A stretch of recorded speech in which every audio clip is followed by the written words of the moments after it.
അവർക്ക് എന്തെങ്കിലും കൊടുത്തില്ല എന്ന് മാത്രമല്ല, പുച്ഛത്തോടെ നമ്മുടെ വീട്ടിൽ കയറി വരുന്ന ഭിക്ഷാടകരെ പോലെ പെരുമാറുന്ന പോലെയാണ് എളമര കരീമും. അത് ഭിക്ഷക്കാരുടെ അടുത്തും അങ്ങനെ പെരുമാറില്ല. വീണ ജോർജും സാക്ഷാൽ കാരണഭൂതനും പെരുമാറുന്നതെന്ന് നമ്മൾ മറക്കരുത്.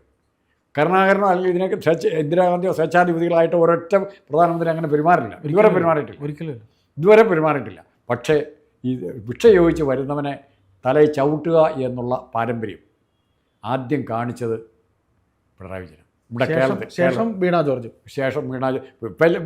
എല്ലാവരും ഉണ്ട്. എളമര കരീം ഒത്തിരി പേരുണ്ട് അതിനകത്ത്. എല്ലാവരും ഇവരൊക്കെയാണ് കമ്മ്യൂണിസ്റ്റുകാർ.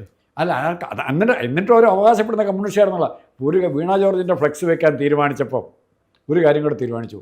ഈ മുന്നണി തോൽവി അംഗീകരിച്ചിരിക്കുന്നു, അല്ലെ CPM തോൽവി അംഗീകരിച്ചിരിക്കുന്നു, ഒരു പരിസ്ഥിതിയും ജയിക്കാനുള്ള യാതൊരു ചാൻസും ഇല്ല എന്നുള്ള സത്യം ആർക്ക് മനസ്സിലായി? ബഹുമാനപ്പെട്ട മന്ത്രി വീണ ജോർജിന്റെ ഫ്ലെക്സ് വെക്കുന്നതോടുകൂടി പിണറായി വിജയന് മനസ്സിലായി. അതെ, ഒരു കാരണവശാലും ഉച്ചയ്ക്ക് ഇപ്പോൾ ചെങ്ങന്നൂർ അവരുടെ ജയിച്ച നിയോജക ആറന്മുളയല്ലേ, ആ നിയോജകമണ്ഡലത്തിൽ പോലും വീണ ജോർജ് ഇനി മത്സരിക്കണോ എന്ന് ചോദിച്ചാൽ വേണ്ട എന്ന് പറയും. മത്സരിക്കും, പാർട്ടിക്കാർ പറയും. പാർട്ടിക്കാർ വേണ്ടെന്ന് പറയും, എല്ലാവരും വേണ്ടെന്ന് പറയും. അപ്പം വീണ ജോർജ് നിന്നാൽ തോക്കുന്ന ആദ്യത്തെ സ്ഥാനാർത്ഥികളിൽ ഒരാൾ ഇപ്പോൾ പറയുകയാണെങ്കിൽ വീണ ജോർജിനെ ഇത്ര പ്രൊജക്റ്റ് ചെയ്യുന്നതുകൊണ്ട് പിണറായിക്കൊപ്പം ഫ്ലെക്സ് വെക്കണമെന്ന് അത് പിണറായി അറിയാത്ത സംഭവമായിരിക്കും ചിലപ്പോൾ കേട്ടോ.